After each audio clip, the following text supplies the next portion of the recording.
તો તમે અત્યાર સુધી ચાઇનીઝ દોરી, ચાઇનીઝ રમકડા, ચાઇનીઝ લાઇટ, ચાઇનીઝ ચોખા અને ચાઇનીઝ વિવિધ મોબાઈલ વિશે તો સાંભળ્યું હશે, પણ આજકાલ દેશભરમાં ચર્ચાનો વિષય છે તો એ માત્ર ને માત્ર છે ચાઇનીઝ લસણ. ત્યારે આવો જાણીએ કે શું આ ચાઇનીઝ લસણ અને શા માટે તેનો વિરોધ થઈ રહ્યો છે.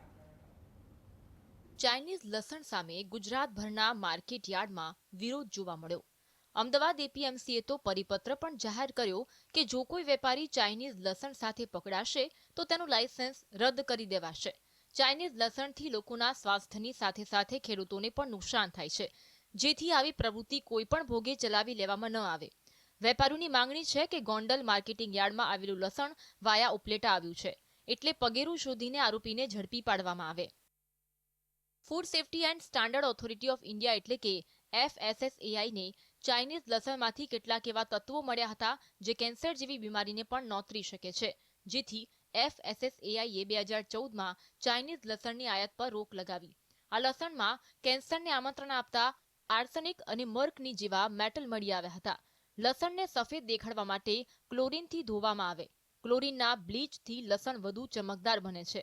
લસણમાં ફૂગ ન લાગે એ માટે મિથાઇલ બ્રોમાઇડનો ઉપયોગ કરવામાં આવે.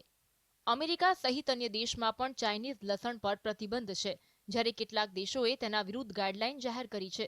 ચીનના લસણમાં હેવી મેટલ હોવાથી કેન્સર અને શ્વાસ સંબંધિત સમસ્યા સર્જાઈ શકે છે.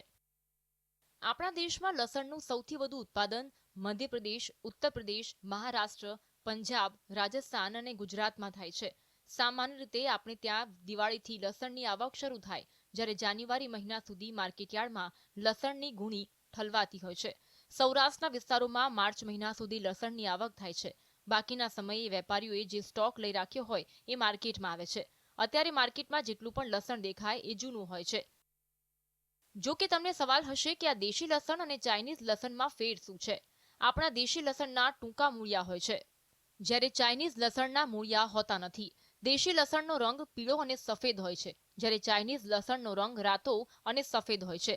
દેશી લસણની કળીઓ નાની હોય છે, જ્યારે ચીની લસણની કળીઓ મોટી હોય છે. દેશી લસણને છોલવામાં મુશ્કેલી પડે છે, જ્યારે ચીનનું લસણ છોલવામાં એકદમ સરળ હોય છે. આપણું લસણ વધુ તીખાશવાળું હોય છે, જ્યારે ચીનનું લસણ ઓછી તીખાશવાળું હોય છે. તમે ચાખો તો ખ્યાલ આવી જશે. ચીનના લસણની દેશમાં ઘૂસણખોરીના કારણે લોકોનું સ્વાસ્થ્ય તો જોખમાઈ શકે છે, સાથે ખેડૂતો અને વેપારીઓને પણ મોટો ઝટકો લાગી શકે છે. ત્યારે રાજ્ય સરકાર અને કેન્દ્ર સરકાર પાસે કડક કાર્યવાહીની માંગણી કરવામાં આવી છે. Bureau report, GSTV.